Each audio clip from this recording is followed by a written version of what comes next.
How to fix Fortnite mobile lag. So what you want to do is just load up the game and click on your profile icon in the top right corner. Now from here we want to go into the settings. So from the settings we will click on the fourth option here for game, and it's going to show us this language and region.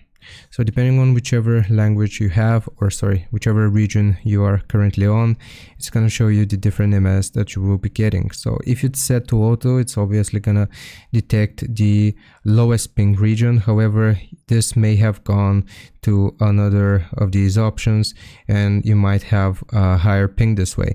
So just go through all of these options here on the right and choose whichever one has the lowest MS. So for example, here for me it's going to be Europe.